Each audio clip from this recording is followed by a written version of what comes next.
ఆ ప్రాజెక్ట్ ఎవరైతే ఇస్తానన్నారో అక్కడికి వెళ్తారు. వెళ్ళేసరికి కావ్య తరపున రాజే మాట్లాడతాడు. సార్ చెప్పండి అన్నట్టుగా రాజే కదా వీడు. సో మాట్లాడేసరికి వాళ్ళు కాస్త ఆ ప్రాజెక్ట్ని కావ్యకి ఇవ్వడానికే ఒప్పుకుంటారు. ఒప్పుకునేసరికి చాలా హ్యాపీగా ఫీల్ అవుతుంది కావ్య. హ్యాపీగా ఫీల్ అయ్యి చాలా థ్యాంక్స్ రామ్ గారు అని చెప్పాను. కానీ నిజంగా మీరు చాలా గ్రేట్. అక్కడ అందరి ముందు మీటింగ్లో చాలా బ్యూటిఫుల్గా మాట్లాడారు. మీలా చక్కగా సమర్థవంతురాలైన వాళ్ళు ఆ కంపెనీకి ఎండీగా ఉండడం చాలా మంచిది. నేను ఆ కంపెనీ గురించి విన్నాను. చాలా గొప్ప కంపెనీ, ఆదర్శ భావాలున్న కంపెనీ అంట కదా. పైగా తాతయ్య గారు అంట కదా దాని ఫౌండరు అని చెప్పాను. కానీ అదే కదా, దుగ్గరాల కుటుంబంలో వాళ్ళే ఎండీగా ఉంటేనే ఆ కంపెనీకి గౌరవం దక్కుతుంది. లేదంటే అంతా ఫౌండింగ్ చేసిన వాళ్ళు కాస్త దూరం అయిపోతే కంపెనీ భూస్థాపితం అయిపోతుంది కదా ఎలాంటి వాళ్ళ చేతుల్లో అని చెప్పాను. కానీ ఎస్, మీరు చెప్పింది కరెక్టే. మీరెందుకు ఇంకా టెన్షన్ పడతారు, మిమ్మల్ని మీరు ప్రూవ్ చేసుకుంటారు కదా అని చెప్పాను. కానీ వాళ్ళు నిజంగా చెప్పడం అయితే చెప్పారు, ప్రాజెక్టు నాకే ఇస్తారంటారా అని చెప్పనేసరికి మీరు మాట్లాడిన మాటలకి వాళ్ళు ఖచ్చితంగా కన్విన్స్ అయ్యారు కళావతి గారు.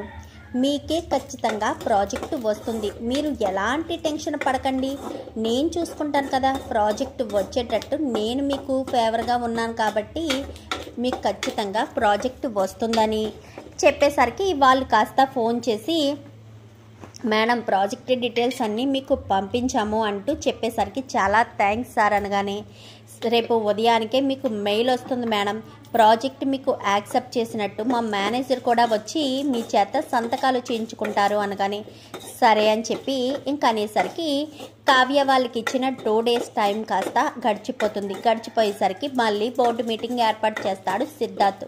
ఇదంతా కూడా సిద్ధార్థ్కి తెలీదు. వాళ్ళు ప్రాజెక్ట్ ఇస్తానని చెప్పారు కానీ ఇంకా టేక్ ఓవర్ చేయలేదు కదా. సో ఇదంతా తెలీదు. ఇంకా కావ్య వచ్చి మీటింగ్లో కూర్చునేసరికి ఎవరైతే 200 కోట్ల ప్రాజెక్టు అన్నారో వాళ్ళ మేనేజర్ కాస్త వచ్చి ఎక్స్క్యూజ్ మీ మేడం, మీ సిగ్నేచర్స్ కావాలి అని చెప్పనేసరికి ఓకే అని చెప్పి సిగ్నేచర్స్ ఇస్తారు. ఇదిగోండి మేడం మీ కాపీ, ఇది మా కాపీ, వీలైనంత తొందరగా ప్రాజెక్టు కంప్లీట్ చేసేయండి మేడం అని చెప్పాను. కానీ సరే అని వాళ్ళు మేనేజర్ వెళ్ళిపోతాడు. ఏంటి కావ్య గారు ఏం ప్రాజెక్టు అనగానే సిద్ధార్థ్ గారు ఎందుకు మీరు నించున్నారు, కూర్చోండి, కంగారు పడకండి.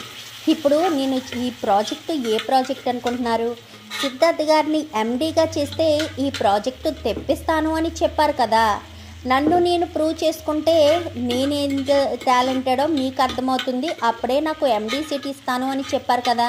అందుకే ఏ ప్రాజెక్ట్నైతే అడ్డు పెట్టుకుని ఎండీ సీట్లో కూర్చోవాలని సిద్ధార్థ్ గారు అనుకున్నారో ఆ ప్రాజెక్టే, ఆ 200 కోట్ల ప్రాజెక్టే ఇది అని చెప్పనేసరికి ఏంటి మేడం ఏం మాట్లాడుతున్నారు అంటే 200 కోట్ల ప్రాజెక్టు మీరు టేక్ ఓవర్ చేసుకున్నారా అని చెప్పాను. కానీ ఎస్, ఆ మేనేజర్ వచ్చి సిగ్నేచర్లు చేయించుకున్నది కూడా అదే, కావాలంటే డీటెయిల్స్ చూడండి అంటూ ఆ ప్రాజెక్టు డాక్యుమెంట్స్ కాస్త షేర్ హోల్డర్స్కి ఇచ్చేసరికి అవును నిజమే, మీరు చాలా గ్రేట్ మేడం, మిమ్మల్ని మీరు ప్రూవ్ చేసుకోవాలి అంటే ఏం చేసి ప్రూవ్ చేసుకుంటారా అనుకున్నాను. కానీ మీరు చాలా గ్రేట్ మేడం, నిజంగా మీకు చాలా తెలివితేటలు. ఏ 200 కోట్ల ప్రాజెక్ట్నైతే తీసుకొచ్చి తను ఎండీ సీట్లో కూర్చోవాలనుకుంటున్నాడో అదే ప్రాజెక్ట్ని మీరు తీసుకొచ్చి మీరు గ్రేటు, మీరే ఎండీ సీట్కి సమర్థురాలు అన్న విషయాన్ని బయట పెట్టారు. సూపర్ మేడం, నిజంగా మీరు చాలా గ్రేట్ అని చెప్పాను. కానీ ఇప్పుడేంటి సిద్ధార్థ్ గారు ఇప్పుడు మాట్లాడరేంటి, నిజంగా ఈ ఎండీ సీట్కి నేను అర్హురాలేనేనా అని చెప్పాను. కానీ ఇంకేం మాట్లాడతారు మేడం సిద్ధార్థ్ సారు, సిద్ధార్థ్ గారు మాట్లాడే అవకాశం కూడా లేదు.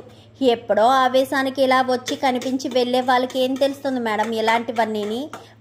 ఆయనకి ఇస్తాను అని చెప్పిన ప్రాజెక్టు ఆయన నుంచి మీ దగ్గరికి వచ్చిందన్న విషయమే ఆయన కనిపెట్టలేకపోయారు.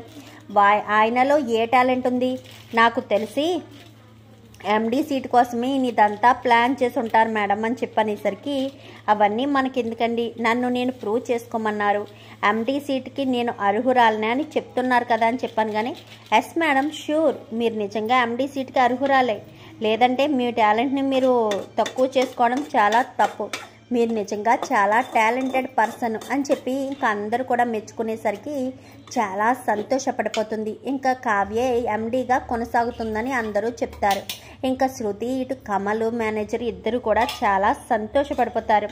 ఏంటి శృతి చాలా సంతోషంగా ఉన్నావు అనగానే, అవును మేడం, నిజంగా మీరు ఇదంతా ఎలా సాధించారో నాకు అస్సలు అర్థం కావట్లేదు అనగానే, ఉన్నారు కదా మీ సారు, మీ ద్వారాగానే నేను ఇదంతా సాధించాను అనగానే, నిజంగా రాజ్ సార్ గతం మర్చిపోయినా ఆయన తెలివితేటలు మాత్రం ఏమాత్రం మర్చిపోలేదు మేడం.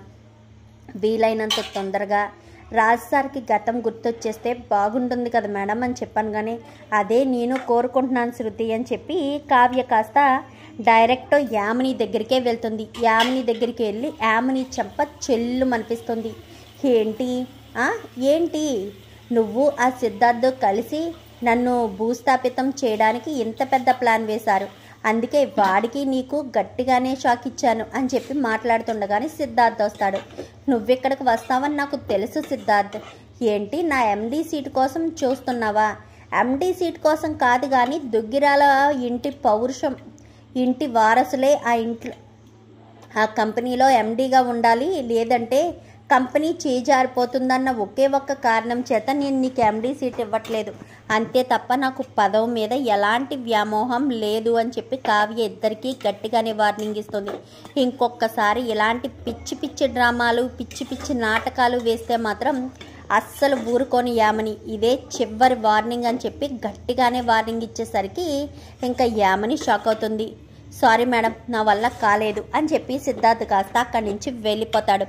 కావ్య ఇంటికి రావడంతో అందరూ కూడా కావ్యను గ్రేట్ గ్రేట్ అంటూ మాట్లాడేసరికి, నాదేమీ లేదత్తయ్య, అంతా మీ అబ్బాయి దయ, మీ అబ్బాయి తెలివితేటల వల్లే నేను ఇది సాధించగలిగాను, లేదంటే నేను ఇది సాధించలేకపోయేదాన్ని అని చెప్పి మాట్లాడేసరికి చాలా సంతోషపడుతుంది.